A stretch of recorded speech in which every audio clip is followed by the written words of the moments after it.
السلام عليكم ورحمة الله جميعا. اليوم جيت بغيت ندير معكم واحد الوصفة سهلة وكتجي بنينة ولذيذة بزاف بزاف، اللي هي الكفتة ديال السرديل. انا هنايا عندي كيلو ديال السرديل، تقريبا كيلو شويه زايد، المهم ماشي مشكل، المهم على حساب افراد العائلة. عندي هنايا كيلو ديال السرديل، كيلو شويه، نقيته من قبل ودرتوه هنايا في هاد الشبيكه وخليته كيقطر مزيان. مهم فهاد الا بغيتي تصايبي الكفته ديال السرديل يقطر مزيان من الماء باش ما كتبقاش شاده الماء. انا هنايا غسلته كيف ما قلت لكم من قبل وخليته يقطر مزيان، ودابا وراه وريتكم من قبل في الفيديو وقيلا ماشي السابق، الفيديو اللي ما قبل منه ديال السرديل كيفاش كنحيد ليه السنسول وكيفاش كنقيه. دابا بقى ليا غير نحيد ليه هاد الزعانف ديالو، مثلا هاد الفوقانيه اللي كتكون عنده هنايا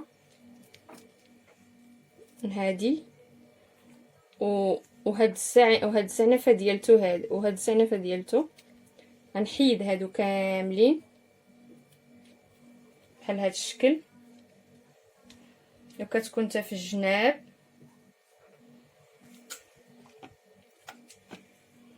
وغادي نطحنو. انا غادي نطحنو بهاد الاله، اللي عنده حتى هاد الاله حتى هي كطحن،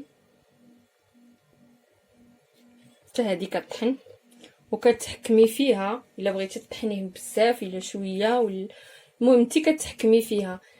وهي من الاحسن هاد الكفته ماشي طحنوه بزاف بزاف بزاف تيولي عجينه، غتخليوه شي شويه ماشي ما طحنوش بزاف.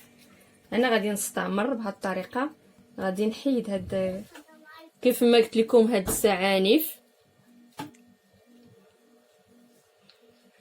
ديال الفوق وديال التحت بهاد الطريقه.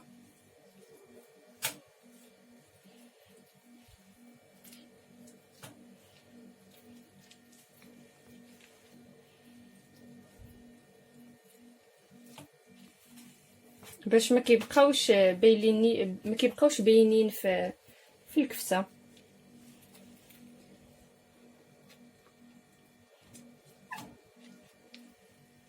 هاد الوصفه كتجي لذيذه بزاف وزوينه. كاينين شي وحدين حيدت ليهم، شي وحدين ما حيدت ليهمش.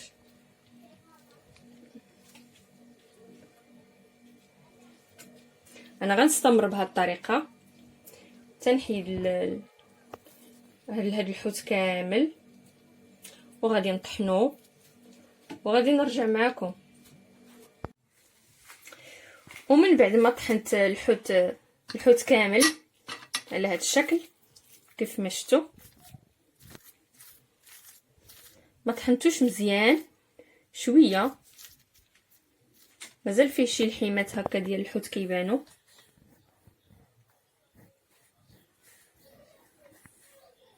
دابا غادي نديرو لهاد الكفيته، غنديرو لها العطريه.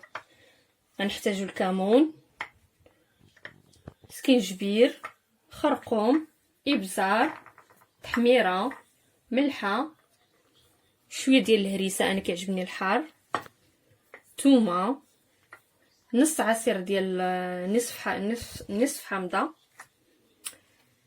القزبر والمعدنوس. ولهاد الوصفه الحاجه الرئيسيه ديال هاد الوصفه اللي كتوال مع هاد الوصفه بزاف هو الروز. هذا الروز مطحون،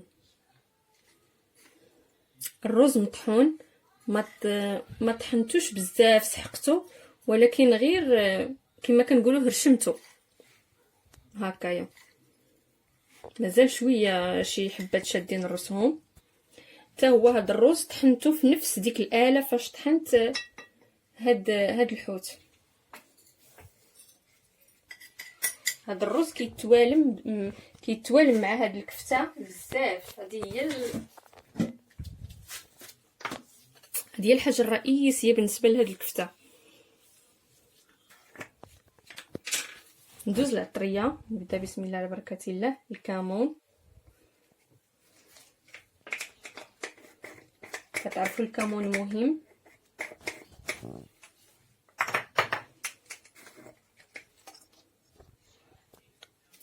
سكينجبير،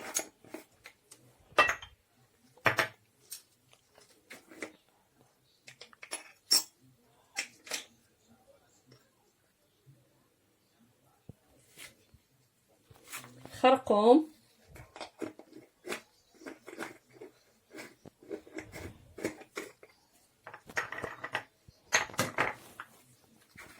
ابزار،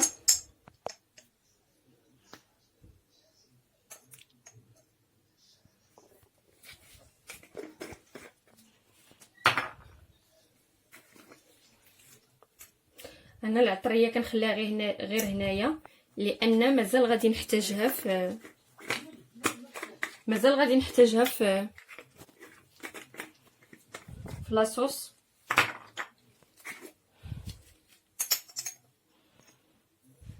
ملحه،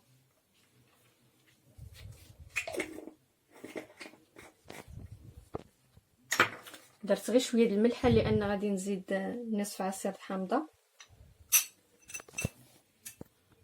ندينا واحد العضيم ديال الحامضه حيدته. تومه حتى هي من طبيعه الحال غادي ندير غير النص وغادي نخلي النصف الاخر. الهريسه حتى هي على حسب المذاق ديال كل واحد، كاين اللي كيعجبو الحار كاين اللي ما كيعجبوش. والقزبور والمعدنوس، اللي ما عجبوش القزبور والمعدنوس يبقى هكايا، ممكن يديروا مع الحوت ويطحنوا حتى هو.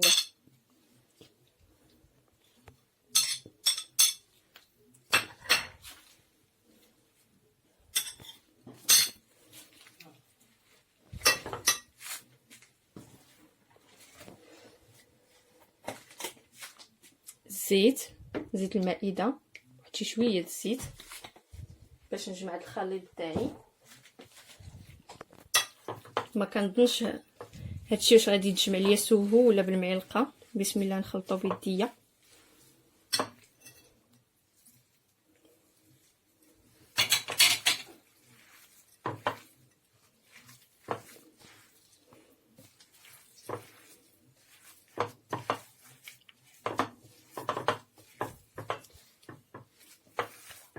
كيف ما شفتوا معايا هكا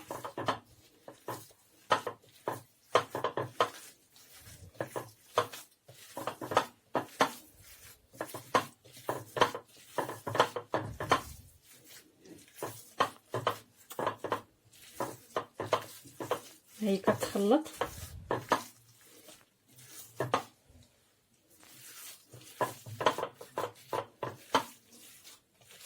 هي تخلطات تقريبا.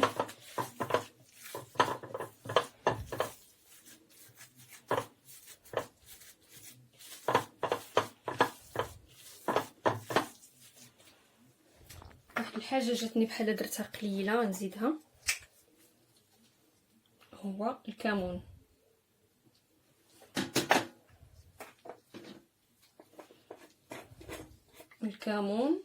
درت شويه قليل زيت.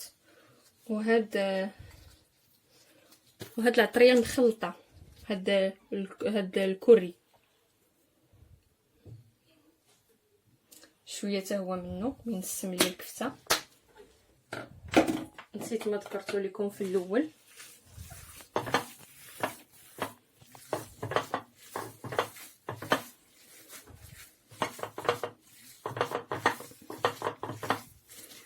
وها الكفته ها الخليط ديالي خلطو كامل.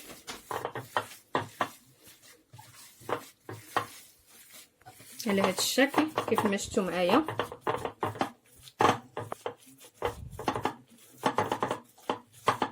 دابا غادي ندوز نوريكم الطريقه كيفاش كنوجد لاصوص. الكفته د الحوت خليتها على جنب باش تطلق مزيان فيها ديك العطريه. ودابا غادي نوجد لاصوص. لهاد لاصوص كنحتاج بصيله كبيره محكوكه في الحكاكه الكبيره، هانتوما كيف ما شفتوا محكوكه في الحكاكه الكبيره، مطيشه مطحونه. انا طحنتها في ديك الطحانه مطيشه، 3 المطيشات او 4. بالنسبه للعطريه سكينجبير، ها هو سكينجبير، الكمون، الخرقوم، ابزار، تحميره، مليحه على حسب الذوق، وشويه كما قلت لكم داك الكوري، وزيت المائده كل واحد باش كينصب، والهريسه اللي كيعجبو الحر، والثومه، والقزبر ومعدنوس، ورقه ولا جوج ديال سيدنا موسى. وديك الحامضه اللي كنت عصرت في الاول داك النصف ديالها غادي نحتاجو للتزيين، وواحد الفلفله كيف ما شفتوا. انايا شويتها ودرتها في هذه الميكه باش تعرق. من بعد غادي نقيها كيف ما شفتوا، انا شويتها غادي ندوز نقيها من بعد. ومعلقه ولا جوج ديال لاصوص طوماط، ديال هاد لاصوص طوماط، معلقه ولا جوج. ندوزو نبداو على بركه الله. لهاد الكفته، هاد الكفيفه ديال الحوت غادي نحتاجو واحد الطاجين، ها هو نغطيه باش يبان هكايا. لهاد الطاجين المهم العادي راه كلشي عنده متوفر الحمد لله في جميع الاسواق، وكتجي فيه الكفيته ديال الحوت البيضه. بسم الله، نبداو على بركه الله. ندير الزيت شويه الزيت زايد، لان ما فيهاش ليدام. هاد الوصفه ما فيهاش ليدام، كتعرفوا الحوت ما فيهش.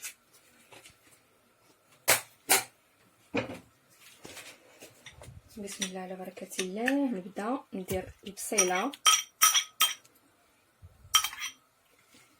كما قلت لكم، البصله محكوكه في حكاكه،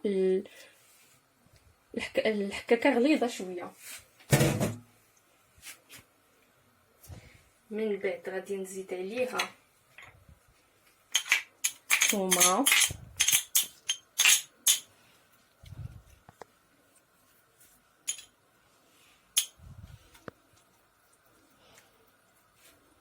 هكا الثومه نخلي كلشي يتشحر.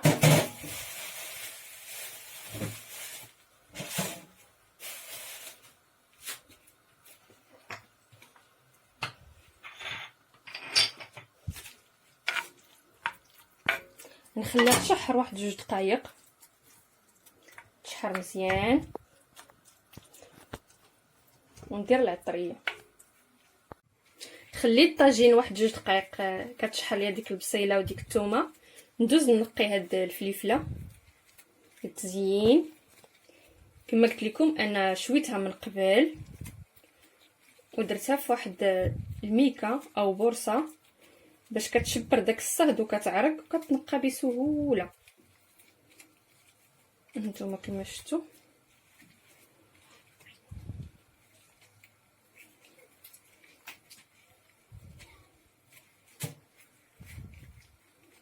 هيا نقيتها.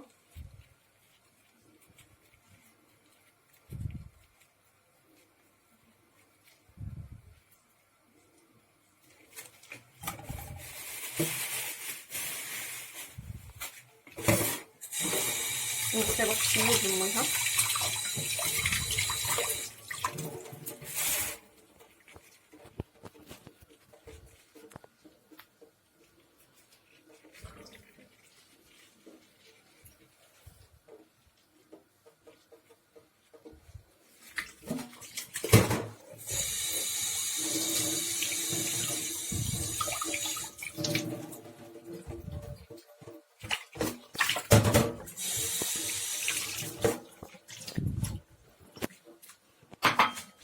ها هي غسلتها كيف ما كتشوفوا.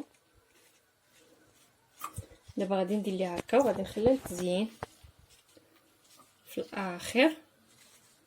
نتوما كيف ما شفتوا في الاخر غادي نخليها للتزيين. هاد النصف حامضه غنزين بهم في الاخر. نشوف الطويجين ديالي.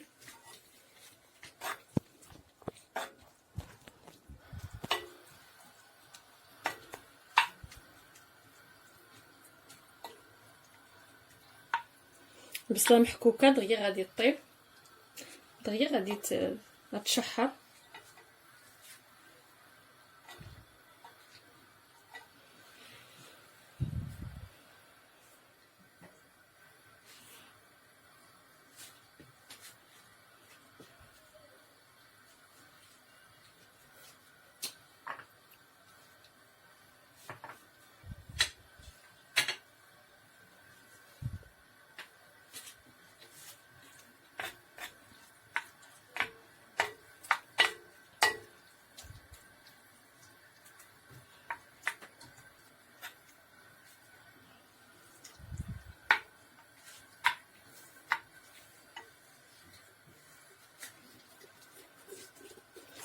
غادي نزيد عليها ديك مطيشه محكوكه. من بعد ما درت مطيشه ديالتي محكوكه ندوز دابا للعطريه، ندوز قزبور ومعدنوس مقطعين،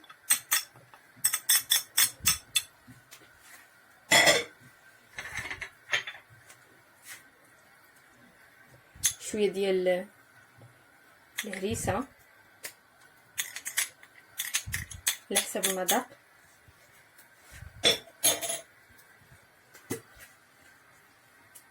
هاد العطريه مخلطه كيف ما قلت لكم. هاد كوري كيتباع في ميركادونا بالنسبه للناس اللي هنايا في اسبانيا.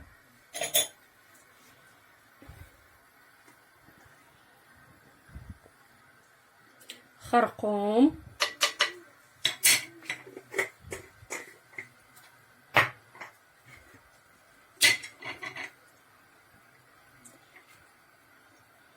كمون، شويه بزايد لان الحوت كيبغي الكمون بزايد.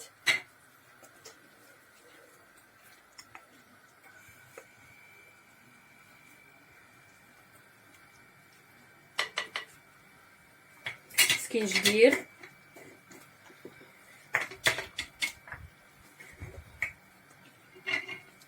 ابزار. المهم ديك العطريه كامله اللي كنت درت فيها الكفته غادي نعاودها هنايا.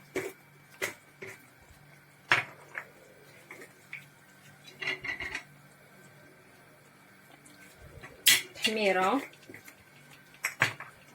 انا ما كنقولش بالضبط شحال ديال العطريه لان كل واحد على حسب المذاق ديالو. شويه ديال المليحه،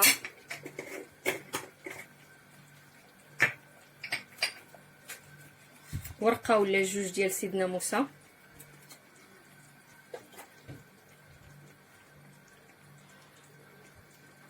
كيف ما قلت لكم 2 معالق ديال الطوماط فريتو. ها هما هي 2 معالق. دابا نخلط كلشي،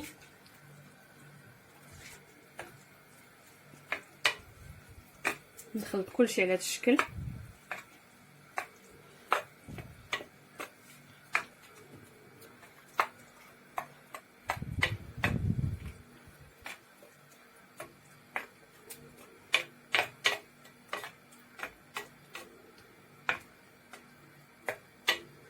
غنخلط كلشي على هذا الشكل ونخليها طيب.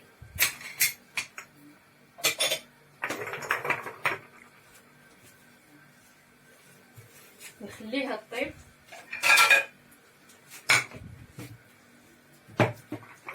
وغادي ندوز الكفته نديرها كويرات بما توجد ليا الشرموله، بما توجد ليا لاصوص ديالي.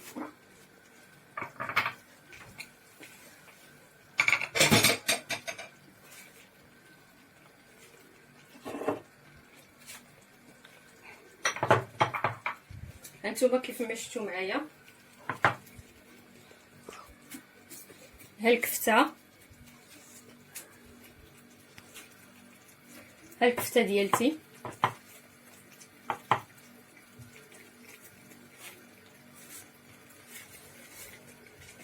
نسدها الطويجين باش يطيب. هاد الكفته نديرها كويرات، كلشي من طبيعه الحال كيعرف يدير الكويرات على هاد الشكل. اللي ما عجبوش هاد الحجم ممكن يديروا كبير شويه، هادي صغرت نديرو شويه كبير من الاحسن.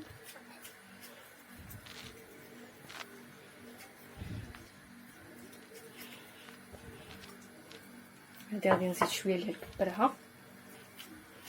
كاين اللي كيعجبو كيديرهم كبارين،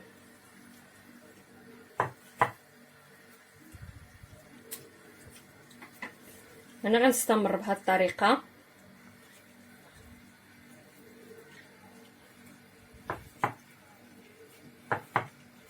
تنكمل هاد الكفته كامله، غنستمر هكا تنكمل هاد الكفته كامله ونرجع معكم. وها انا كملت الكويرات ديال الكفته على هاد الشكل كيف ما شفتوا معايا. انا كورتهم متوسطين، ما كبار ما صغار، على هاد الشكل. كلشي من طبيعه الحال غادي يعرف يدير هكا. وهاد الطويجين ها هي لاصوص ديالي كيف ما شفتوا معايا تقريبا طابت كيف ما شفتوا هكايا. دابا غادي نزيد هاد الكفيته غير بشويه، نحطها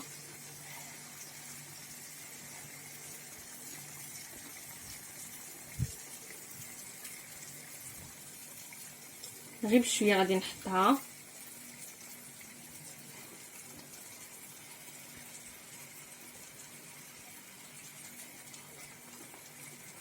ونقاس عليها البوطه، نخليها فيها مهيله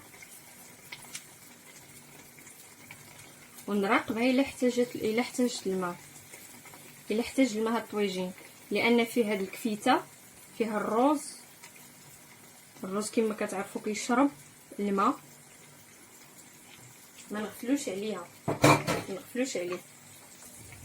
ونسيت ما قلت لكم في المقادير واحد شي شويه ديال الزعتر. هاد الزعتر غير كيحيد داك الجهد ديال السرديل وصافي. هذه هي. دابا غادي نخليها طيب طيب الكفيته ونرجع معكم. وهاد الطويجين بالكفته وجد نوريكم كيفاش كيجي.